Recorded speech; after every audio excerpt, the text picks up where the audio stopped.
ठीक है बच्चों, हमारा चैप्टर है अनुपात और समानुपात। अनुपात यानी इंग्लिश में बोलते से रेशियो, और इसको बोलते हैं प्रपोजिशन। Ratio and preposition.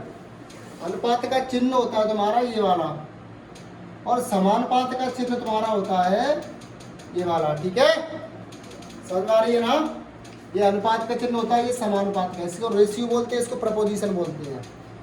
अब इसका मतलब क्या होता है, अगर कहीं पर लगा है 4:2, इसका मतलब ये है 4 और बटे में 2। अगर इसको काटेंगे तो 2 1 जा 2, 2 2 जा 4, यानी कि अगर इसको लिखना चाहें हम तो 2:1 लिख सकते हैं। ठीक है, यहाँ भी काट सकते हैं, लेकिन 2 2 गुना 4। ठीक है, समझ में आ रही है?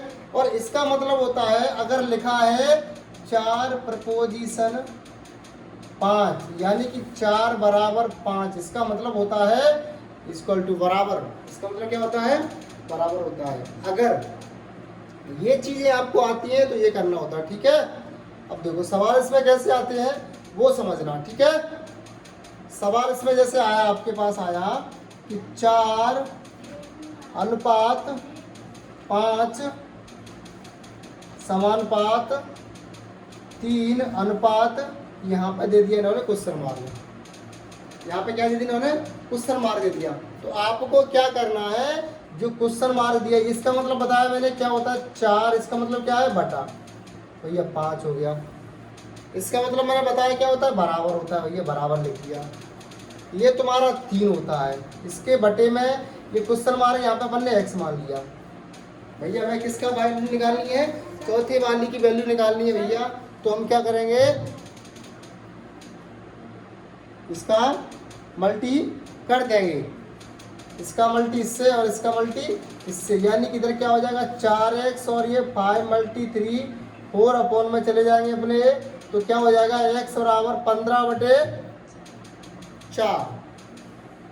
बात समझ में आई? क्या हो जाएगा 15/4 हो जाएगा। ठीक है, इसे सॉल्व करेंगे तो 4 × 12 पॉइंट कितना बचा तुम्हारा, 3 बचा, 4 7 28, 2 बचा, और ये 4 5 20, 3.75 इसका मान होगा।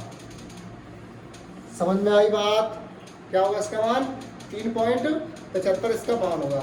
इसमें एक सवाल और वायरल रहता है, वो भी समझ लो थोड़ा सा। वो क्या रहता है? वो सवाल रहता है आपका, जैसे मैंने कहा आपसे, यहाँ पे मैंने दे दिया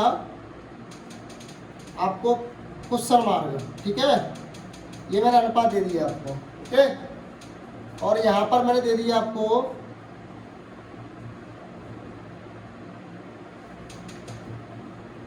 R दे दिया आपको। ठीक है, प्रपोजिशन मैंने आपको दे दिया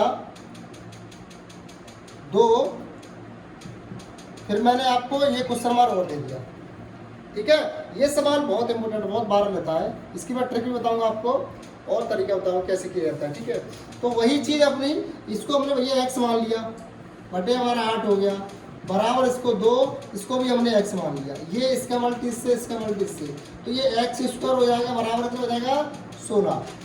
तो भैया दोनों तरफ क्या करेंगे हम, रूट करेंगे दोनों तरफ, तो क्या हो जाएगा x² का रूट हो जाएगा और 16 हो जाएगा, इससे ये कट जाएगा। तो x बराबर क्या आएगा अपने पास 4। बात समझ में आई? x बराबर क्या आएगा 4।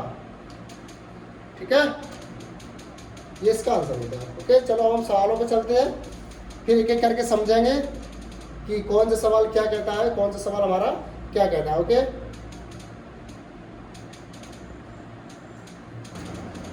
सवाल नंबर पहला हमारा आपको दिख रहा होगा कुंडे पर, एक बस की चाल 80 किलोमीटर प्रति घंटा है तथा ट्रक की चाल 60 किलोमीटर प्रति घंटा है, तो इनकी चालों का अनुपात ज्ञात कीजिए। बस की चाल कितनी है?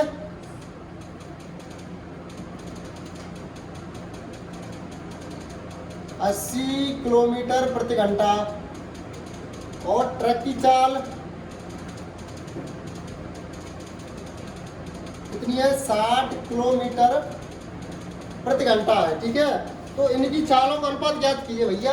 चालों का अनुपात 4 इसकी 80 है, अनुपात 60, 0 से 0 कट गया, 2 चौक 8, 2 तिये 6, तो 4:3 आंसर। ओके, चलो अगला सवाल है हमारा।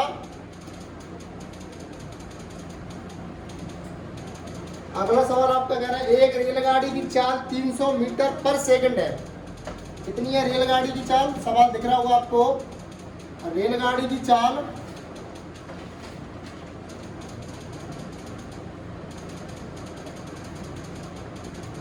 300 मीटर प्रति सेकंड है, ठीक है। कार की चाल, और कार की चाल, कार है ना, उसकी चाल कितनी है? 250 मीटर प्रति सेकंड, 250 मीटर प्रति सेकंड है। ये किसकी चाल है भैया? ये कार की चाल है। तो दोनों चालों का अनुपात क्या होगा भैया? सेम पहले ये सवाल है। तो भैया ये 300 अनुपात 250, 0 से 0 कट गया। अब ये 5 6 30 और 5 25, यानी 6:5। ऑप्शन कौन सा होगा अपना सही? ए। कौन सा ऑप्शन है? ए सही। ठीक है, अगला सवाल अपना सवाल नंबर 3। ये कह रहे हैं राजा तथा सुरेश की आयु क्रम से 30 वर्ष तथा 25 वर्ष है। सवाल नंबर 3 क्या कह रहा है? राजा है और कौन है? और भैया सुरेश है, सॉरी राज है और कौन है? सुरेश है। इनकी आयु कैसे है? राज की आयु 30 वर्ष है और सुरेश की आयु कितनी है? सुरेश की आयु है 25 वर्ष। अब ये कह रहे हैं तो क्रमशः इनकी आयु का अनुपात था। इनकी आयु का अनुपात भैया 30 अनुपात 25, 5 30 और 5 25, यानी कि 6:5। ओके, ऑप्शन नंबर अपना कौन सा सही है? बी। अगला सवाल, सवाल नंबर 4। सवाल नंबर 4 अपना क्या कह रहा है?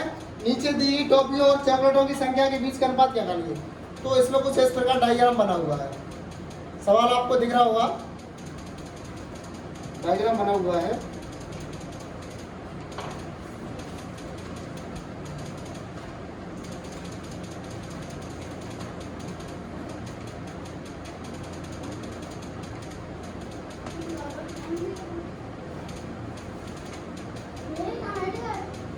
तो इसमें ये तो आपको देख रहे हैं, ये किसको प्रदर्शित करता है? ये आपकी टॉफियों को बनाता है। किसको बनाता है? टॉफियों को प्रदर्शित करता है। यानी कि ये चिन्ह है ना, ये आपकी टॉफियां हैं, और आपका ये चिन्ह है ना, ये आपकी क्या है? चॉकलेट बताता है। क्या प्रदर्शित करता है? ये आपकी चॉकलेट है और ये गोल है वो क्या है? आपकी टॉफियां हैं। समझ में बात आ रही है? तो भैया ये कह रहे हैं कि टॉफियों और चॉकलेट, यानी टॉफी और चॉकलेट का रेशियो बताइए। तो भैया टॉफी कितनी अपनी? 1 2 3 4 5। तो भैया 5 टॉफी हो गई। रेशियो चॉकलेट कितनी है? 1 2 3 4, भैया 4 चलो, तो 5:4। ऑप्शन अपना सी।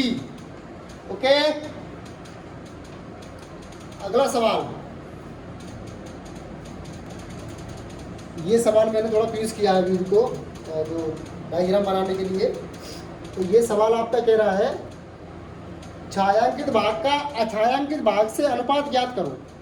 तो छायांकित है, जो ब्लैक ब्लैक डॉट दिख रहा है आपको, ये छायांकित भाग है।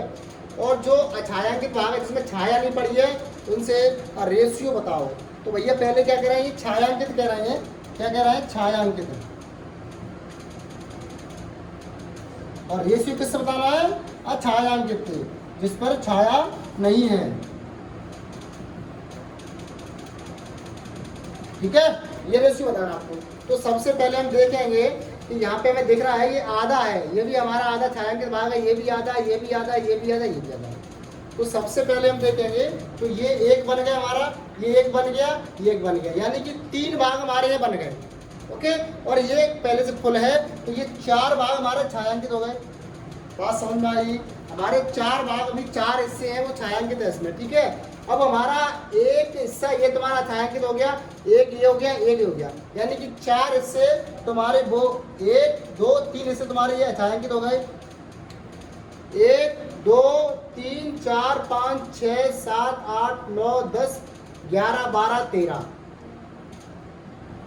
यानी कि 4 और 13 चार कितने होते हैं 16, यानी कि 4:16, 4 1 4 4 चौक 16, यानी कि आंसर क्या है 1:4। समझ में आई बात? ठीक है, ऑप्शन अपना कौन सा हो गया बी।